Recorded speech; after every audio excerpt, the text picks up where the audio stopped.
मोदी जी बोलते हैं जिसका रुपया गिरता है उसका प्रधानमंत्री गिरा हुआ होता है। हमारा रुपया गिर रहा है तो हमारा प्रधानमंत्री गिरा हुआ है, इसका मतलब। आप विपक्ष में किसका चेहरा ऐसा देखते हो जो कि मोदी को रिप्लेस कर सकता है? मोदी को छोड़ के कोई आ जाए इसे तो सारा अच्छा ही करेगा। ये तो आपस में जूत बुझवाना मेन काम है इसका। जिस हिसाब से महंगाई है उस हिसाब से सैलरी भी तो वही हिसाब से चल रही है।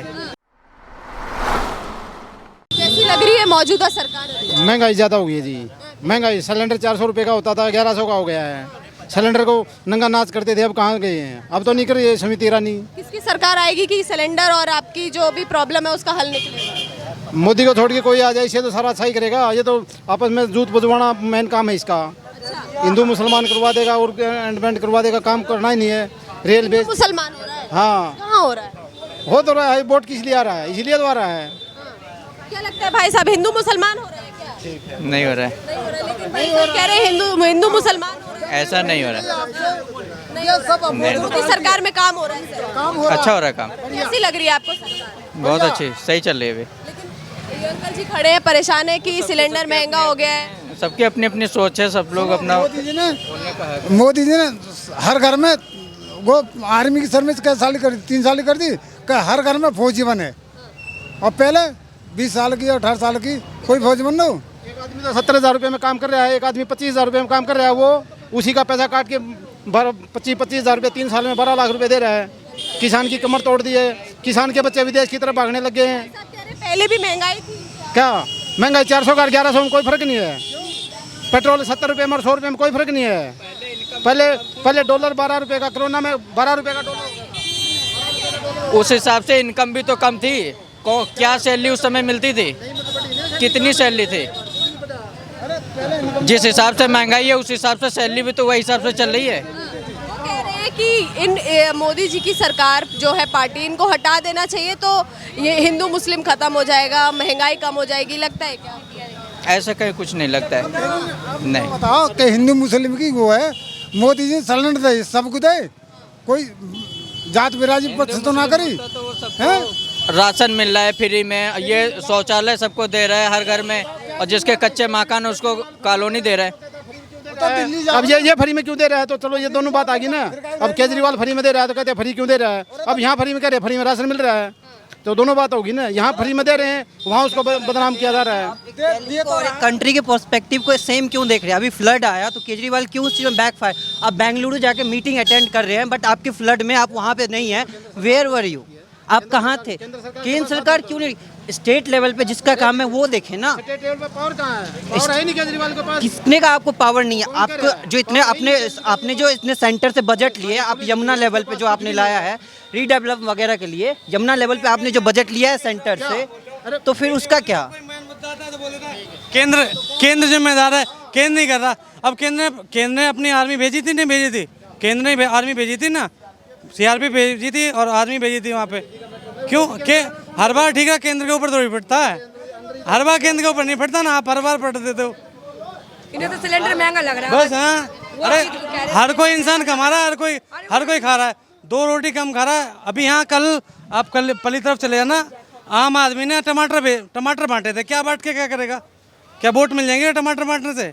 आप इतने करोड़ अपने बिल्डिंग के रिनोवेशन पे खर्च करते हो, अब फ्लड के लिए क्यों नहीं इतना दिन तक सोचा था? हर साल ऐसा नहीं कि दिल्ली में वाटर लॉगिंग नहीं होता, हर साल होता है, but there is no solution for this. तो सारा कब्जा करवा दिया ये केजरीवाल का भी आया है, कब्जा करवा दिया ना यमुना पे, तो पूरा कब्जा करवा। ये सेकंड टर्म है केजरीवाल का, ये सेकंड टर्म है केजरीवाल का। अभी कहाँ है केजरीवाल? अरविंद केजरीवाल जी कहते हैं कि मुझे मोदी सरकार कोई काम नहीं करने देती, मेरा सारा काम रोक। एक्चुअली ये है ना कि जो आए थे, जिन अपने ऑब्जेक्टिव्स को लेके आए थे, वो उससे भटक चुके हैं और वो पूरी तरीके से पॉलिटिक्स में आना वो घुस चुके हैं। डेवलपमेंट का वर्क भाड़ में जाए, अपोजिशन के साथ मिलकर इनको पार्टी बनानी है, किसी भी चीज़ पे जवाब नहीं देना है, उस चीज़ से बैकआउट करना है। रहा बाकी बीजेपी का, तो आपको क्या चाहिए? 6.3% वो हुआ है आपका जीडीपी रेट, ठीक है। वर्ल्ड में इन्फ्लेशन रेट देख लीजिए, आरबीआई के अपनी मॉनेटरी पॉलिसी फाइनेंस मिनिस्टर, तो आप देखो ना 19 कंट्रीज ने यूपीआई एक्सेप्ट तो किया है। फ्रांस ने अभी किया आपका, अभी आपका ये जो गए हैं यूएई, अभी उन्होंने यूपीआई एक्सेप्ट तो किया है ना। वो तो कर रहे हैं ना कि डॉलर को हम रिप्लेस करें। जिसका सरकार रुपया गिरता है उसका प्रधानमंत्री गिरा हुआ होता है। अभी रुपया गिर रहा था, अब गिरा हुआ प्रधानमंत्री नहीं है। तब तो इसी के वर्डिंग बोल रहे हैं हम तो मोदी जी बोलते हैं जिसका रुपया गिरता है उसका प्रधानमंत्री गिरा हुआ होता है। हमारा रुपया गिर रहा है तो हमारा प्रधानमंत्री गिरा हुआ है, इसका मतलब। हाँ, तो इसी ने बोला था, ये हमने थोड़ी बोला था। आप मोदी जी की जगह लाओगे किसको?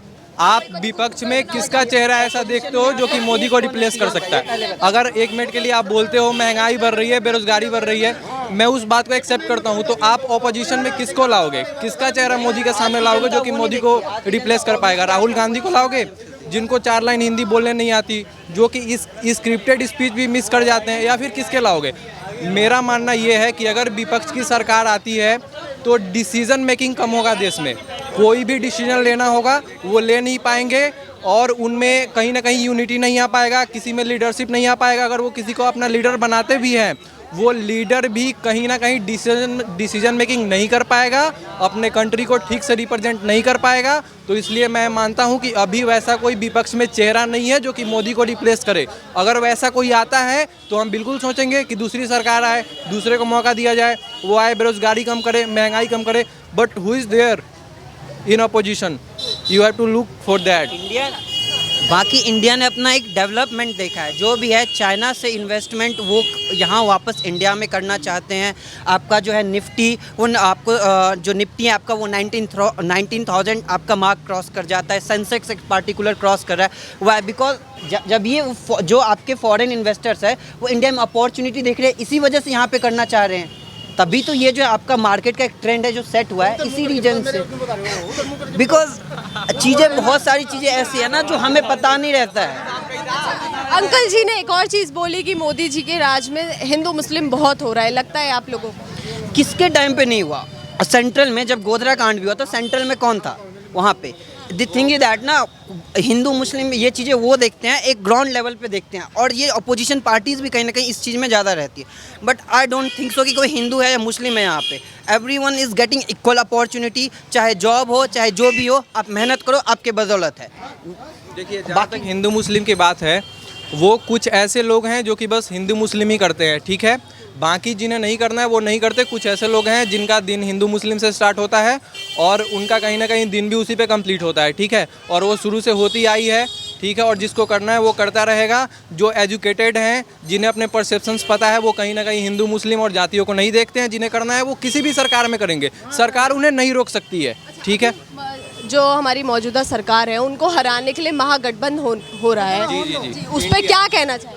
उस पर मैंने आपको जैसा कि पहले बताया कि आप उनमें चेहरा किसको देखते हो जो कि प्रधानमंत्री बनेगा मोदी की जगह पे? किसको देखते हो आप उस बात का जवाब दे दें। कौन है? राहुल गांधी को देखोगे या फिर अखिलेश यादव को, नीतीश कुमार? अरविंद केजरीवाल जी कहते थे मैं कांग्रेस का हाथ नहीं लूंगा, लेकिन आज उन्हीं के साथ बात कर रहे हैं महागठबंधन की, तो किस तरीके से देखते हैं? अरविंद केजरीवाल को बस उन्हें सिंपैथी चाहिए, वो बस सिंपैथी के भूखे हैं कि उन्हें हर एक जगह से सिंपैथी मिलनी चाहिए। वो बेचारे हैं, उन्हें कोई अपॉर्चुनिटी नहीं दे रहा, उन्हें केंद्र सरकार मदद नहीं कर रही। बाकी वो सत्ता के लिए किसी के भी साथ चले जाएंगे। उन्होंने बच्चों की कसम खाई थी कि मैं बच्चों की कसम खाता हूँ कि मैं कांग्रेस के साथ नहीं जाऊँगा, लेकिन वो जाएंगे क्योंकि उन्हें सत्ता में कहीं ना कहीं भागीदारी चाहिए और उन्हें बेचारे भी बने रहना है, ठीक है। तो अरविंद केजरीवाल की सीधी पॉलिसी वही है कि बस कि सरकार सत्ता पाने के लिए वो कुछ भी कर सकते हैं, कुछ भी कर सकते हैं, वो कुछ भी कर सकते हैं। जी, क्या लगता है भाई साहब कि अरविंद केजरीवाल जी सत्ता पाने के लिए, भाई साहब ने बताया, कुछ भी कर सकते हैं? उन्होंने अपनी बच्चों की कसम खाई थी मैं कांग्रेस का हाथ कभी नहीं थामूंगा। एक्चुअली अरविंद केजरीवाल जी को खुद अब ये डर है कि जो नेक्स्ट इलेक्शन होगा दिल्ली का, उसमें वो खुद जीत पाएंगे कि नहीं। उन्होंने जो इलेक्ट्रिसिटी बिल पे वो जो दे रखा था एक सब्सिडी, उन्होंने वो विड्रॉ कर लिया टाइम के साथ। अभी दिल्ली में जो फ्लड आया है जिससे कि एक बहुत लो इनकम सेगमेंट बहुत अफेक्ट हुई है, ऑब्वियसली इसका इफेक्ट उन्हें कहीं ना कहीं नेक्स्ट इलेक्शन में दिखेगा। स्टेट लेवल की पार्टीज़ कहीं ना कहीं डरी हुई है। जो एग्जिस्टिंग पार्टीज़ है, चाहे आप वो शिवसेना देख ले, एनसीपी देख ले, उनमें आपस में ही मतभेद है, क्योंकि वो जिस पार्टी, उनका जो सोच है, अगर वो कांग्रेस के साथ जाना चाहती है तो ऑब्वियसली मैं कांग्रेस को ये देखता हूँ कि उनका जो भी डेवलपमेंट का तरीका रहा, बट जो बीजेपी का अपना एक पर्सपेक्टिव है वो डिफरेंट है डेवलपमेंट को लेके। कांग्रेस का जो है वो डिफरेंट, इसी वजह से एग्जिस्टिंग पार्टीज़ में ही अपने एक मत ना हो रहे। तो ये कुछ भी करे, ये बस ये चाहते हैं कि बीजेपी ना आए, क्योंकि बीजेपी आएगी तो इनका अपना एग्जिस्टेंस काफ़ी डेंजर हो जाए। डर लग रहा है क्या इस समय इन लोगों को बीजेपी सरकार से? एग्जैक्टली इन्हें डर है, बट जो अब की जनता है वो डेवलपमेंट देखती है, चाहे इंफ्रास्ट्रक्चर डेवलपमेंट देखे, चाहे आपके वो देखे। अभी फिलहाल एक रिपोर्ट भी आई थी जिसमें कहा गया था कि इंडिया ने ऑलमोस्ट 300 मिलियन, बिकॉज मैं करंट अफेयर्स काफ़ी अपडेट रखता हूँ, 300 मिलियन लोगों को पॉवर्टी लाइन से निकाला है बाहर। क्यों? जब इन लोगों की इनकम, उन्होंने कहा भी इनकम के लिए, तो पॉवर्टी लाइन से लोग कब बाहर आए? जब उनके पास बेसिक इनकम हुआ। जॉब अपॉर्चुनिटीज़ है इतनी सारी, आप दिल्ली एनसीआर में देख लीजिए, हर तरह के जॉब है। तो वही रीज़न है कि यहाँ की जनता डेवलपमेंट देखती है, किसी भी स्टेट में हो, और जब पीएम की बात होगी डेवलपमेंट ही देंगे। ये किसी भी ओपोजिशन में कितना ही पॉलिटिक्स कर ले, पीएम बनने की बात तो अरविंद केजरीवाल जी भी करते हैं। बट कहाँ, वो अपने पहले स्टेट को संभाल ले, उनसे स्टेट तो संभल नहीं रहा दिल्ली। कहते हैं दिल्ली को लंदन बना दो। वो तो सबने देखा है कि दिल्ली लंदन बन रहा है या अगला बिहार बनने वाला है Delhi. So there are lot of changes. तो मुझे नहीं लग रहा, बिकॉज आप यहीं पे देख लीजिए, इतने लोग, आप यहीं पे एक मत करवा लीजिए, आपको पता चल जाएगा कि किसका पलड़ा भारी है।